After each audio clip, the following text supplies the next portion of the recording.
Thank you for joining me today for the Champaign-Urbana Jewish Federation Holocaust Education Center podcast series. I am joined today by longtime community member and Holocaust survivor, Dr. William Gingold. Thank you so much for joining me today, Bill. My pleasure.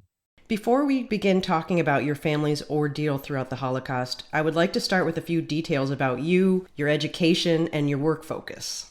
My background clinically as a clinical psychologist and gerontologist.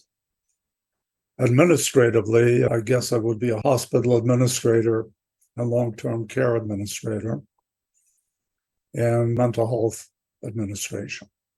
So I've been very fortunate to get a lot of education.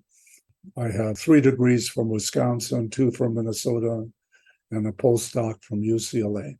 I met you when I was 12 years old. Your daughter and I became friends. I never knew you were a survivor. You never spoke of it. Your parents also never spoke of those years until your nephew Jeffrey interviewed your mother Leah and your brother Sam. Jeffrey then wrote a book, Tunnel, Smuggle, Collect, A Holocaust Boy.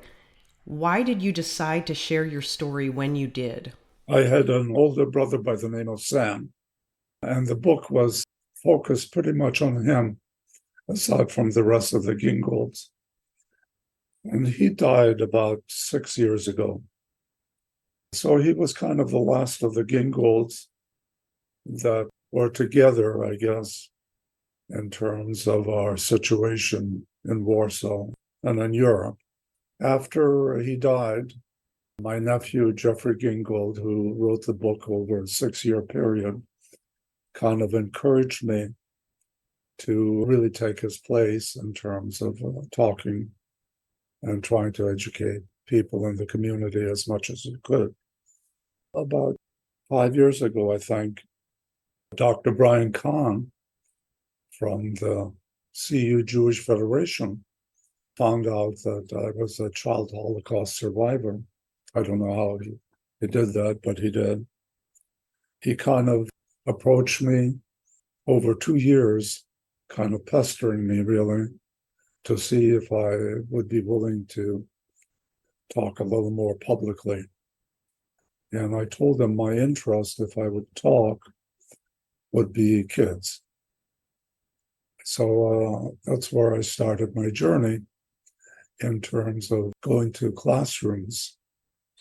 And I usually go to about 20 to 30 schools a year and talk with youngsters, usually between the grades of 5 and 12. So that's how I got started. And I think I'm slowing down a little bit due to old age, I think. But be as it may, I'll do the best I can. Well, I appreciate you taking the time to talk to me today. Let's start with the beginning of your story. One day after you were born, the hospital in Warsaw was bombed and destroyed by Nazi Germany. What happened next to your family? My mother was pregnant with me, and maybe I can regress a little bit about my parents. They were really the major players in the whole scenario and surviving, really. My mom was a very short lady, I think about 5'2". I probably shouldn't talk about weight, so I'll move to my dad. He was about a foot taller than my mom. My mom never went to school. My dad did go to school up to the 4th grade, so that was his level of formal education. First of all, my mom was a very quiet person, but very systematic in her thinking. She could analyze a situation relatively quickly and decide what actions should be taken with the children and the family. My dad, on the other hand, was a hyperactive adult, but he was extremely bright, and one of the major traits that he had was that he could anticipate in terms of what might happen in Europe, because one, he was educated so he could read, and he knew multiple languages. So one of the things that the Nazis invaded Poland on September 1st, when they started their bombings. And my dad, prior to that, started saying, we got to plan ahead here because things don't look very good. So he was anticipating what was going to happen. And of course, as the bombings continued in Poland, they moved gradually eastward towards Warsaw, which the whole Gingold clan was born in. As I indicated before, my mom was pregnant with me, and she was in the hospital. Based on my dad's thinking and analysis, he said, well, as soon as Lily and baby are born, we got to get her out of the hospital because things don't look very good. One day after I was born, my dad, Duvet, took us out of the hospital. And of course, that's not an easy thing one day after birth. But Lily was a tough young woman. So one day after he removed us from the hospital that my mom and I were in was bombed. And of course, at that point in time, my dad's plan was to try to get to the eastern part of Poland, which was occupied at that time by the Russians or the Soviet Union. Right after I was taken out of the hospital with my mom, he was able to get my aunt and uncle together and my brother Sam, who was about 7 years old, 6 or 7 years older than I was. And we started heading east to the Russian encampments in Poland. And of course, thousands upon thousands of other people were doing the same thing. But again, my dad was anticipating or intuition that to go with the masses on the roads was not a good idea. And he was right, because one of the things that happened as thousands upon thousands of Jewish people and Polish people were fleeing Warsaw, German or Nazi fighter planes would swoop down on the roads and basically shoot anybody that was standing up. And of course, again, I have to thank my dad. He wouldn't allow us to walk on the road. We were always in the gullies or in the woods, walking in the direction that other people were walking on the roads. So that was another saving grace for us. We made it to the Russian encampment, and interestingly enough, the Russians put us on trucks, but they were German trucks. And the reason they put us on German trucks is that at that point in time, the Soviet Union and Germany had a non-aggression treaty in place. So they weren't at war or killing each other at that point in time. So they put us on German trucks, and the German trucks took us back to Warsaw, Poland, particularly to kind of an enclave, which eventually turned into the Warsaw Ghetto. So that's where we started having our life change pretty drastically, was being in the Warsaw Ghetto. Can you describe some of the living conditions that you endured while you were there? Some of the buildings were partially bombed out, but by and large, most of them were still intact. When we were brought back and put in this ghetto area, basically my mom, dad, my brother, my aunt and uncle, and me. We had no bedding of any kind. We had no lights, no heat. There was a shared bathroom in the complex. So that was the start of a new life for us, I guess, at that point in time. How long were you there? And eventually you made it back to the Russian border, and then you were shipped out from there. Can you talk about how that next part of your journey went? Let me again regress a little bit. I have to talk about my dad again and my mom and some of the people that we lived with. One of the things in the ghetto, it was extremely difficult. Just to give a perspective to it, the ghetto's population at one point was about 400,000. In a geographic area 1 square mile, basically none. Shortly after people were put in the Warsaw Ghetto, they built a brick wall was built around it with barbed wire on top and shards of glass. And the thing I want to point out is once that was done, at one point in time, the ghetto itself, the enclave, had 32 entrances and exits. Once the wall was put up, it had only 4.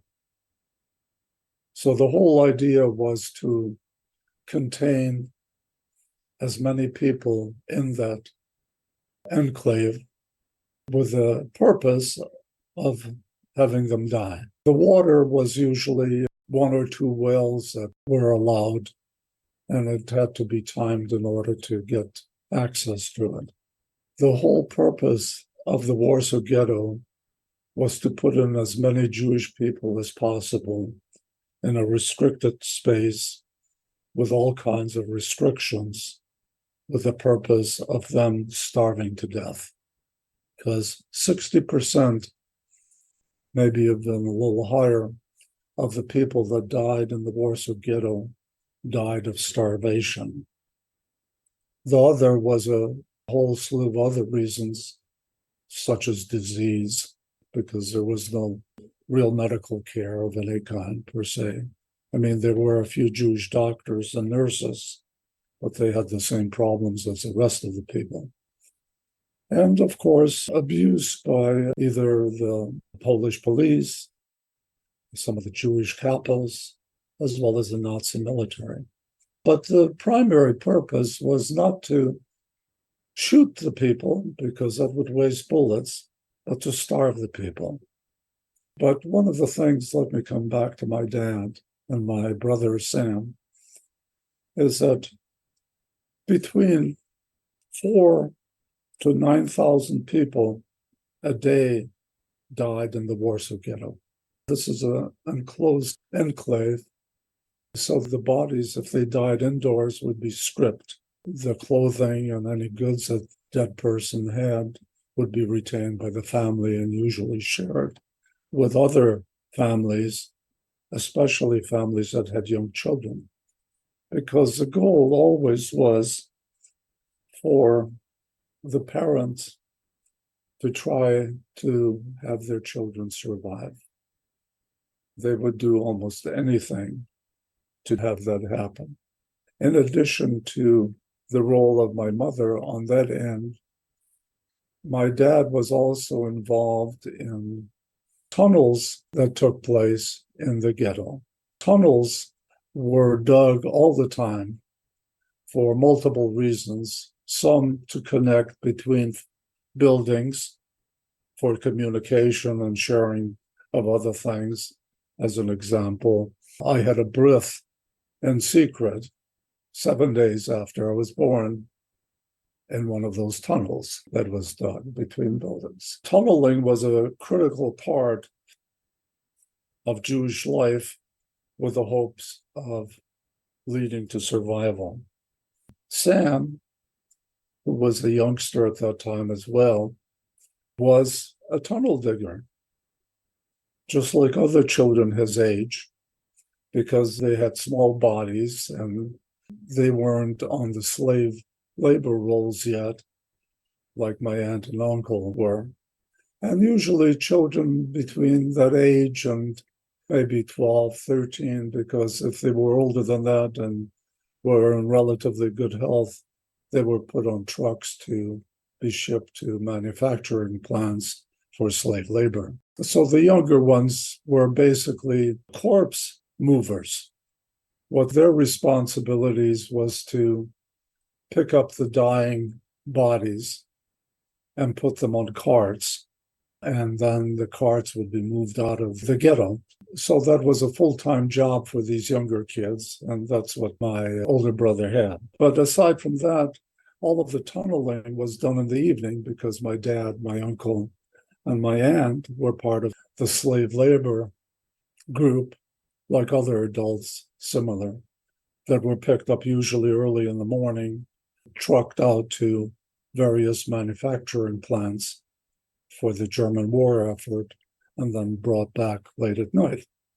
Some people didn't come back for a lot of reasons, and I don't want to go into that at this point in time. How long did that go on? And what was the first glimpse that there was going to be movement and that you were going to be moved? Again, my dad was a risk taker and he was a planner. We tried a couple of escapes from the ghetto with the leadership of my dad and some of his nighttime friends, which we really didn't know because they met in secret. One of the first efforts to get out of the ghetto was to go into the sewers. Now, Warsaw was a very modern city. A matter of fact, Warsaw, Poland was the cultural capital of Poland at that time and of Europe, actually. So it was a very sophisticated city in terms of not only the social cultural aspect, but also the engineering aspect. So the sewers was a potential source to escape, at least according to my dad.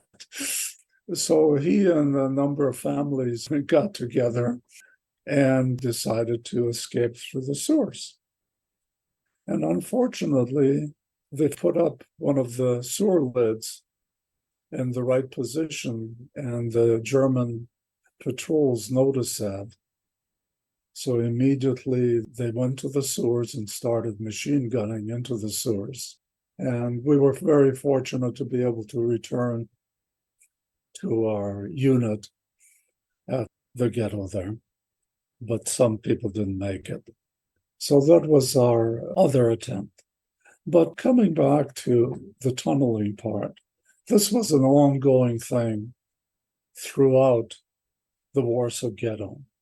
And aside from tunneling between buildings, so there would be able to communicate things, share things, etc., the major effort was to tunnel under the brick walls that surrounded the ghetto.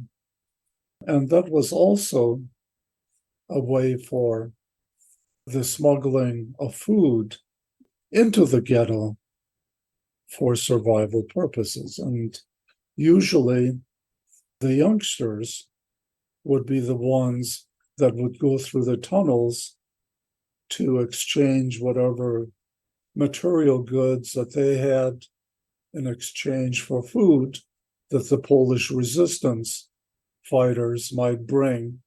And usually the escape tunnels went to cemeteries.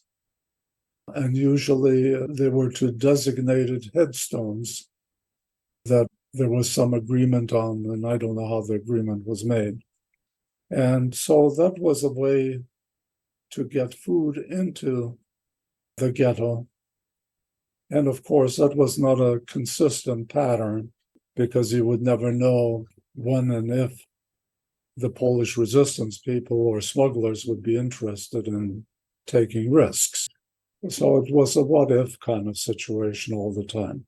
But nonetheless, my dad and others thought, well, aside from smuggling goods and food in and out, let's see if we can enlarge some of these tunnels to make it usable for adults and maybe use it as an escape route. And that's was our third attempt, was to go through those tunnels in the cemeteries with other families to try to escape the ghetto. And we were successful. Of course, with my dad's knowledge of geography, at least he thought he was pretty good at that, he decided on the direction that we would go. Other families decided on other directions, etc. Anyway, we wound up plotting for quite a few months, trying to get to the Russian border. Fortunately, at that time, Russia and Germany were at war. So that was a fortunate part.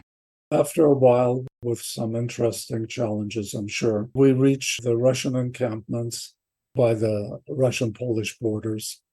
They loaded us on trucks.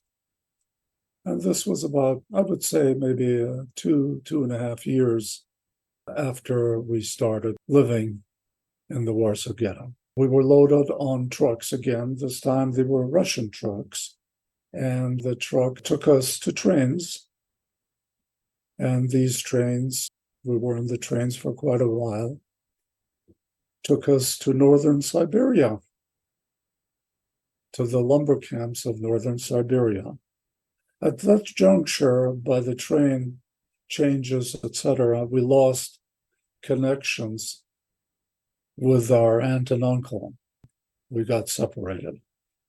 So it was strictly my dad, my mom, my brother Sam, and me. And we didn't know where my aunt and uncle went. But we did find out, and that was very positive, after the war where they went. And I can tell you that if you're interested. So we were sent up to northern Siberia. The relative conditions there in living quarters was quite good, actually. We were well fed, we were well dressed. The only caveat is that adults had to work from early morning until late at night in the lumber mills. But the kids were all on their own.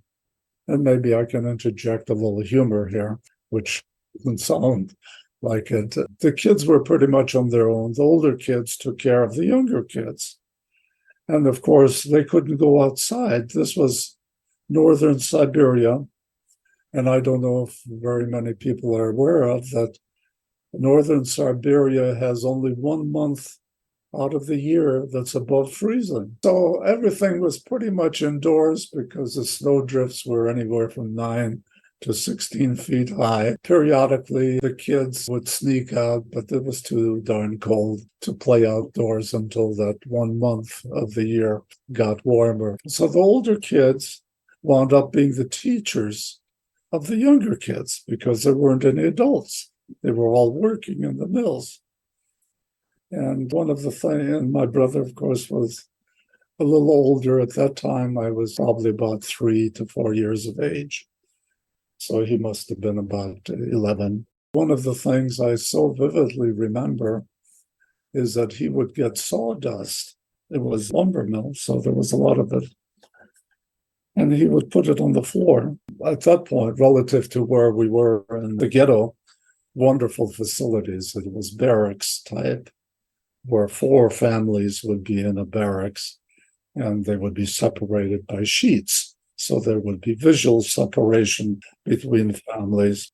The heating furnace or the stove furnace would be in the center of our building to heat the place. And a lot of wood, so you set up a system to keep the stove going 24 hours a day. The recollection that I was coming to was my brother would get the sawdust and put it on the floor. And then with a stick, he would teach me different symbols because we never went to school. Well, in many respects, it was kind of an etch-a-sketch before it was etch-a-sketch. And then the older kids made up games. And I can't recall that we ever killed each other, but I'm sure it must have been interesting. We were in the labor camps, without perseverating too much on any given item here, for a relatively short period of time because they wanted to turn over families because they didn't want them to stay very long there. So we were, let's say, less than a year at the lumber camps. The Soviet Union gave us papers and a stipend that would allow us to travel throughout the Soviet Union. So that's when we got out of Siberia and we started traveling through Russia or Soviet Union. Some interesting memories we have of that, where, we were in a regular train with other people dressed well rather than a boxcar. All kinds of farms, and we saw animals, et cetera, et cetera. So it was almost quasi-normal, if you call it that. Anyway, we traveled through Russia, and I apologize, it was Soviet Union at that time. And my dad and mom, because they were basically unskilled laborers, were able to find jobs pretty readily as they traveled, helping on farms and other things. So they made a little living while we were kind of moving along. And anyway, we wound up going to Kazakhstan, and I don't know the reason why. And we were in Kazakhstan probably 2.5 years until the war ended, actually. My dad wound up getting a job in a military manufacturing plant, making boots and coats and stuff like that. And my mom wound up hustling in a positive way, I have to say, on the markets, where she wound up getting a table and was able to negotiate things with sellers and buyers. Again, my brother and I and other kids our age just ran wild pretty much because there was no school. We were just having a hell of a good time from what I remember.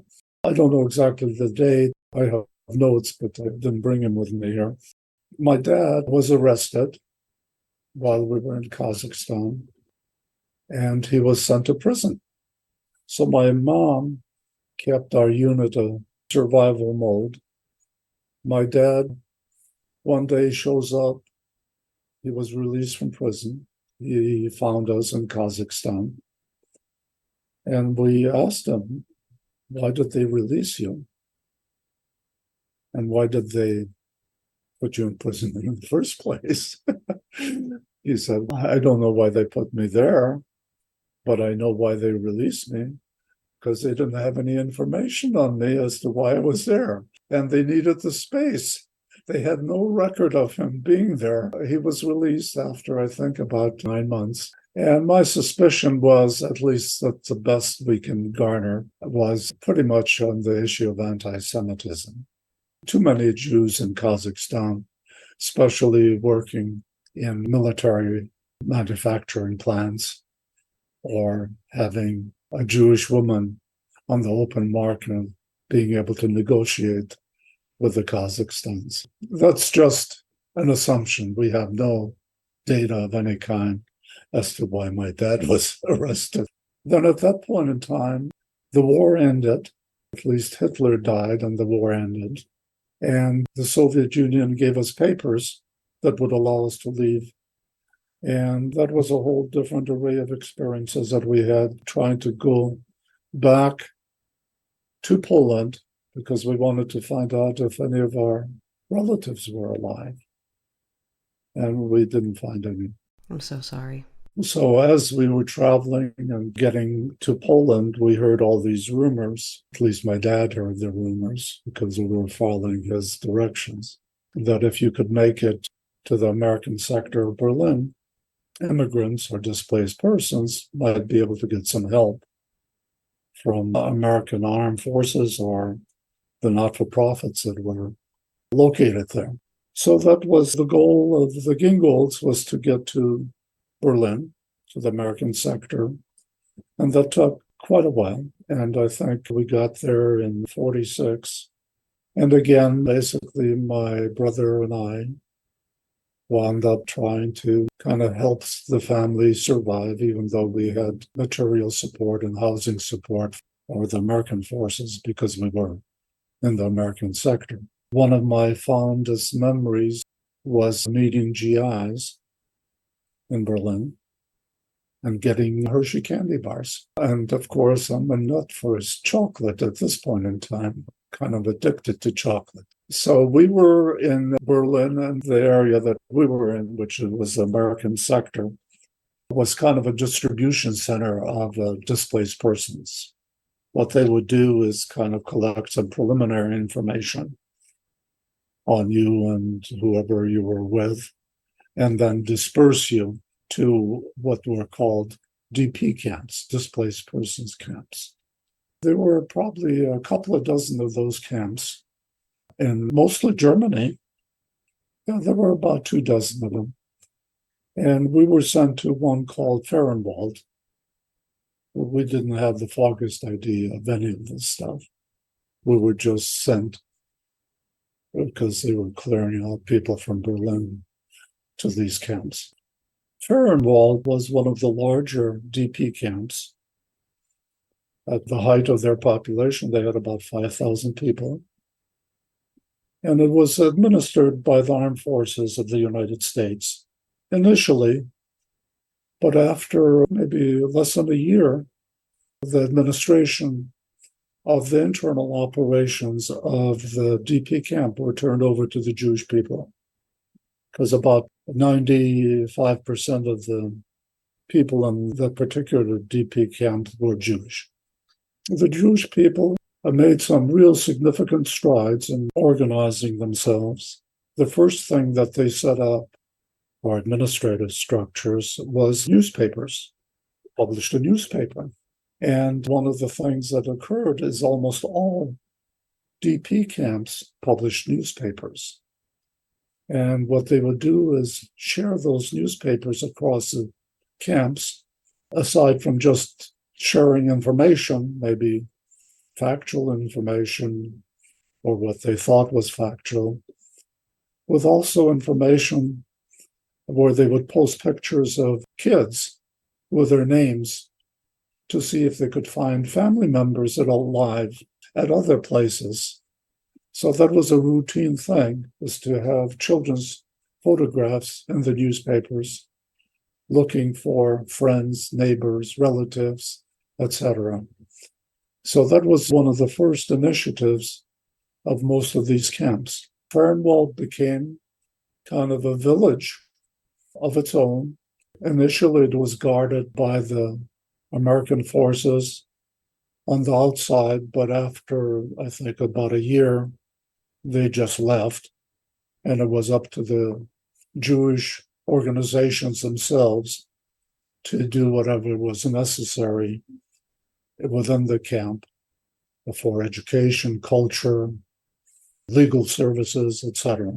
Jewish people being Jewish people, education was a high priority for them. And of course, the Orthodox Jews initiated most of the education stuff. Almost all of the camps wound up having Orthodox yeshivas because they really pushed religious education. Our family, my dad was kind of a conservative Jew. My mom didn't give a crap about religion. My brother Sam wound up going to what was called ORT, O-R-T, I think it stands for Organization for Rehabilitation Training School, for older teenagers or young adults to teach them trades of some kind. My brother wound up being watch repair and watchmaking. He never practiced that, but nonetheless, that's what he was trained on. I refused to go to school because I didn't like yeshivas. So I never went to school until I came to this country. And how old were you when you got here? I was a young teenager. We came to the United States. We were one of the last group of displaced persons to come to the United States from Europe. That was in 1951. Fahrenwald closed down a year later, where the Germans took over the property. We came to the United States through Ellis Island. I saw Lady Liberty, the Statue of Liberty. And I also remember, because one of the things, we were on a military transport boat that took, I think, maybe, 8 days to cross the Atlantic. So they tried to keep all of the adults busy. And my dad wound up being a painter, painting the outside hull of a military transport. But the kids had a hell of a time on the boat. They ran around like idiots. When you got here as a teenager, your name was Baruch. You couldn't speak English. How did you Americanize your name, for lack of a better word, and how did you learn English? Let me fill in a few spaces. When we were at Ellis Island, we didn't have any sponsors in the United States. And I'm sure there were other families that didn't have sponsors. The agencies that were dealing with us basically looked, what was your occupation, et cetera, et cetera. And of course, both my parents were pretty much unskilled laborers. My mom worked in a bakery when she was younger, and my dad worked in a seltzer factory. The thing that they did was to try to locate communities that had some Jewish populations and also had a high need for unskilled labor. To our benefit, they found Milwaukee as one of those cities, and that's where we were sent.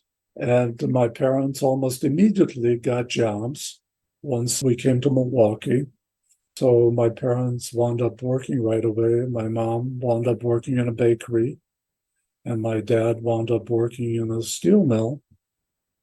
And they worked all their lives until they retired in both of those areas. One of the things is both my brother and I were on our own because my parents were not working. So my brother was, of course, kind of a young adult already. He didn't want to be tutored. He said, I'm going to find a job. And he did. I don't know what he found at his age at that point. So I was given a tutor because it was during the summer by, I think it was a Jewish vocational service in Milwaukee. They gave me a tutor once or twice a week for an hour or so. The tutor was trying to teach me some rudiments of English because I never went to school, so I couldn't read or write anything. And then one of the things that someone mentioned to me, that they said, Milwaukee has a lot of movie theaters. Bill Gingold has a lot of time. Why don't you start attending movies? Mentioned that to my mom, because that was my main contact, was my mom. I was closest to my mom. And she said, well, why don't we make you a lunch? And here's some money that you can take the bus, because we lived in the Black Ghetto of Milwaukee. We were one of the few white families in an all-Black neighborhood. So what I would do is get a lunch, take it with me, take the bus to downtown Milwaukee where all the movie theaters were. I would sit watching movies. And usually the movie started like 11 in the morning. And I would sit there for maybe 4 or 6 hours a day when I was not being tutored, watching movies. And the movies that I mostly watched were cowboy movies. So I started learning some cowboy slang, etc. I always wanted a two-holster set of pistols, became familiar with the major cowboy actors, because there was a side story to this. Each year they had the king of the cowboys, and each year there was a different one. Like maybe Gene Autry was one year, maybe Roy Rogers another year, maybe Cisco Kid another years, and Hopalong Cassidy another year. I followed those cowboy stars. When I turned 18, I went on my own to become a citizen of the United States. I struggled with English, but I can come back to that a little later. One of the things that the immigration judge asked, he couldn't pronounce my first name, Baruch. He tried a couple times and he kind of embarrassed himself. Said, would you like an American name? And lo and behold, the last king of the cowboys was Hopalong Cassidy. And his stage name was William Boyd. So I said, William. So anyway, that's how I got my American name. Tell me more about that time in Milwaukee and some of the friends you made while you were there. Let me regress a little bit here. During the summer when we came here, we were living in an all-Black neighborhood pretty much. I had a rough time because I couldn't speak English. And my tutoring, maybe I wasn't bright enough. I didn't pick it up well enough in 1 or 2 hours a week. I had some tough times with some of the kids in the neighborhood. And interestingly enough, a couple of the Black kids wound up being friends of mine that were neighbors. And they kind of started trying to teach me English a little bit. They also wound up being somewhat my guardians because I couldn't answer questions. These two teenagers or preteens, we were young kids. We were about 12, wound up being my real close buddies. And we wound up going to junior high, to the same. And again, I was one of the few white kids there. And of course, I don't know, I'm jumping around a little bit here. That's okay. They didn't have any school record for me because I never went to school before. So, of course, they administered some standardized tests on, and they forgot to note that I didn't understand what they were talking about. So I didn't do well. I could do the arithmetic okay, but anything that was verbal was totally out of whack. So I was referred for psychological testing for potential special education placement. At that time, they called it classes for the mentally retarded. It wasn't developmentally disabled. So I wound up going to a psychologist at the local school. He started testing me and suddenly walks in the principal and calls the psychologist out. And I'm just making some conjecture, but I think the principal told him that he doesn't understand English. So the evaluation was discontinued. Anyway, these two buddies of mine were really tremendous helpers for not only my language development, because they wound up being tutors to me, as well as protectors. I won't mention their names, but one was a huge kid, at least for that age, a big black kid, and the other one was a short, squiggly kid, always in motion. He did everything fast, whether it was homework or writing, walking. He couldn't walk slow. Everything was fast. Two, three, kind of strange kids. So they helped me a lot. And then we, of course, once we finished junior high school, we went to separate high schools. That's when I lost contact with them. But they were tremendous help for me. And then the teachers that I had in the public schools were just great, phenomenal, because they would spend extra time with me, recognizing that I had no school history. That was just great. Anyway, I want to talk about these two kids, which is always interesting to me. When I was a young adult, I said, well, I'm going to see if I can find out what happened to them. So I did some research and I found out that the big guy, his first name was Ben, was in prison. I didn't know for what or for how long.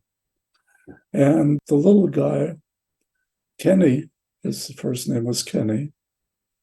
I don't want to share their last names with you. Was an interesting fellow. He got 2 engineering degrees from Marquette University, and he was on the Olympic United States track team. Here you have 3 kids, really strange to each other, I think. Well, I was probably more strange to them, but coming from the same environment. And then you see one being in prison and one being superstar in life. But all things shape up for people. I want to interrupt you and bring you back to telling us how you reunited with your aunt and uncle. You alluded to that earlier. Oh, yes. We were separated by the Siberian trains at that juncture. And by the way, my aunt and uncle were pretty young folks at that time. During the Warsaw Ghetto, my aunt was about 16, 17 years of age, pretty husky young woman. And my uncle was about 21, 22, I'm not sure. Good looking guy. They were on my mother's side. I never got to know relatives on my dad's side. During the travel to Siberia, we were separated. And then once we were settled in Milwaukee, a few years after we were settled in there, my dad picked up languages pretty quickly.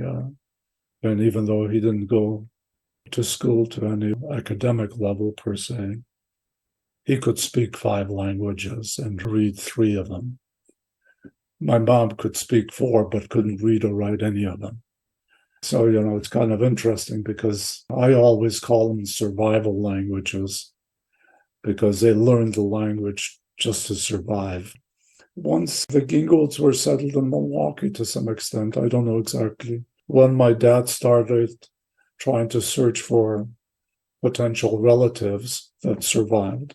I think I found out when I was in the Army because I joined the military when I was, I think, about 21. So it must have been somewhere around that time because my dad told me that he found my aunt and uncle alive, and they were both in Israel, and they were both married, were having children and all of that kind of stuff. And I did have an opportunity to meet them. Went to Israel twice, one to do a presentation at a conference, and another one was just for the hell of it. I met my aunt and uncle and their kids. How incredible. You were in Milwaukee and then Champaign-Urbana? Was that your trajectory? Well, I don't know if I really had a planned trajectory. My goal was always to get as educated as I could. And that's what my parents kind of pushed, even though they didn't subsidize me, because they didn't have anything to subsidize with. And of course, I would go to parent teacher conferences with my parents, and I would try to be an interpreter because they couldn't speak English either. I'm probably not doing terribly well either. When I was ready to leave junior high, my parents had to meet with a counselor to figure out what high school I go to in Milwaukee, because they didn't have a black high school in Milwaukee at that point in time, at least where we live. So the counselor, and I remember that very distinctly, said, well, your son, and I felt foolish interpreting that to them, is not very good with language, and his verbal skills kind of suck. He didn't use those words. He said, I would recommend that maybe he go to a technical trade school. And Milwaukee had a pretty good one. It served two purposes in Milwaukee. One, for kids that got kicked out of regular high schools, they would go there. Or kids that wanted to really start learning a trade of some kind. So I wound up going to Boys Tech because that's what he recommended. And that's what I had to tell my parents.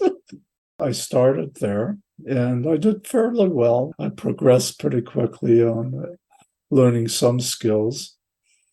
And I was kind of a jock too, so that helped too. I was at Boys Tech. When I finished my 10th grade, I went up to one of the teachers, and I had excellent teachers there, just fantastic. And I was zeroing in on being an electrician as a trade. I talked to one of the teachers that, for some reason, helped me out more than he helped others. And I said, I don't know if I want to be an electrician for my whole life. So I said, are there other things that I can do to get other kinds of courses other than what I'm getting at Boys Tech? So I thought, gee, thinking back, that was pretty mature on my part. Very. Those kinds of questions when I just finished 10th grade. And he said, I'll have to talk to the principal and see how we might be able to help you out. So he did. I met with the principal. At that point in time, I didn't need my parents to be involved because they would confuse everything. And the principal said, maybe we can adjust your schedule at Boys Tech. And there's another high school not too far away that you could take the bus to and take their courses that we don't offer at Boys Tech, and also attend their summer schools if you're willing to do that. So I wound up going to two high schools simultaneously. One was Boys Tech, and the other one was a pretty academic high school called Rufus King, where a lot of Jewish kids were at, North Shore, Milwaukee. So I wound up graduating from two high schools. But you had multiple degrees. You made it through school. You paid for school. You left Minnesota and Wisconsin. How did we get you here in Champaign-Urbana, Illinois? I wanted to go into the Naval Academy, but I couldn't pass their English proficiency test. So I was fortunate. I received scholarships. I think came out number 4 in a class of 200 some students. Still couldn't do English well grammatically. So I sometimes felt when I started college that I was going to major in English 101 for my 4 years in college because I didn't do well in English. I somehow made it through. I had a scholarship in mechanical engineering, and then they allowed me to transfer to education, special education. So I jumped from engineering to education. Pretty much all the way through school, I worked, and I was also in the military reserve, so I had some income coming in from that. And I was very fortunate that I was able to get assistantships and grants of all kinds to continue my education. So it wasn't always where I had to rely on anybody else. Where else did you settle, and what was the next phase of your career? I was a director of a regional mental health center in Fargo, North Dakota. Phyllis and I and a few of our kids that were born there were there for about 11 years. We really liked Fargo. I really like the cold personally, and I'm a speed skater. Matter of fact, that was one of my strengths as a young adult or a teenager. I was in the Olympic trials in speed skating because I had some good education in mental health administration and clinically as well. I wound up being a regional director of a mental health and retardation center in Fargo, North Dakota. We were there for about 11 years. And then I was recruited by Carl to come to Urbana. So flash forward to the early 80s, and you raised your family here, and you worked at Carl, and you became a member of the Jewish community. At what point did you tell your kids the story of everything that your family endured? I never did, actually. After my nephew Jeffrey published the book, which is a well-written book and very well documented, he wouldn't allow any of us to read it ahead of time. What Lily did to survive and some of the things that she helped in the process of Baruch surviving. When I received the book from Jeffrey, Phyllis and I went to a book signing. That was the first time I laid my eyes on his book. That's when I received a copy of it. So none of us had any exposure to his book before that. Once I read the book a couple of times, I gave them to our kids. But that was the first piece of information that I shared.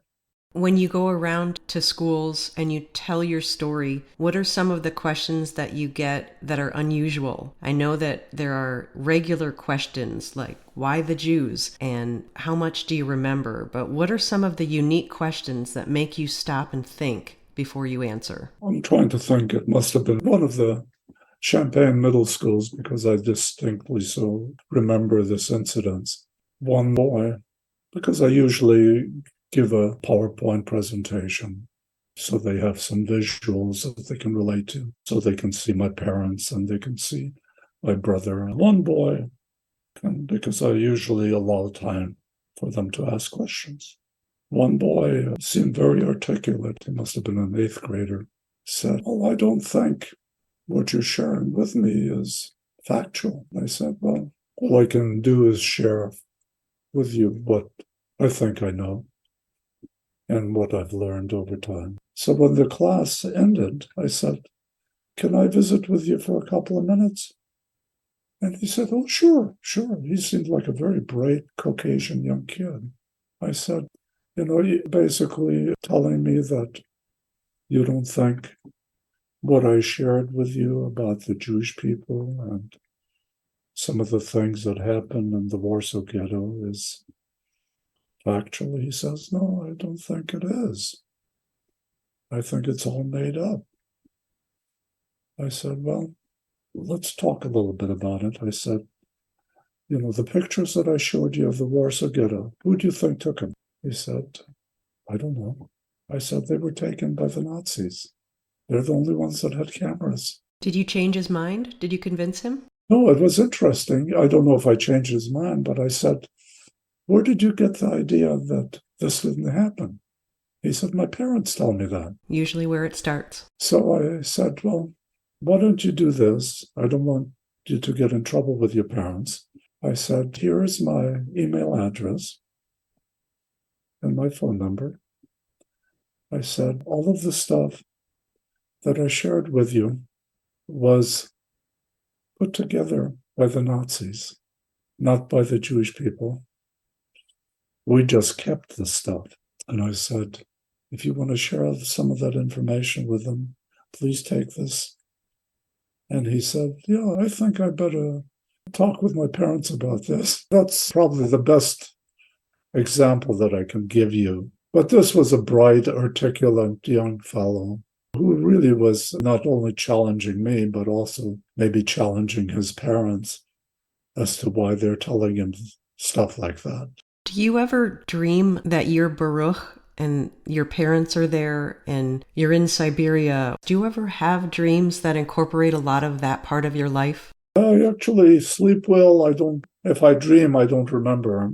I don't seem to have any real animosity to anybody that I can think of. One of the things that kind of draws me to be very much a secular Jew, in the sense that I believe in an almighty, the need for people to just be kind to each other and do good. Fortunately or unfortunately, I'm not into the Torah and the Old Testament and that kind of thing. So I have to be very naive. And when I say I'm Jewish, I have to always qualify that I really don't know the Torah. I've never been bar mitzvahed.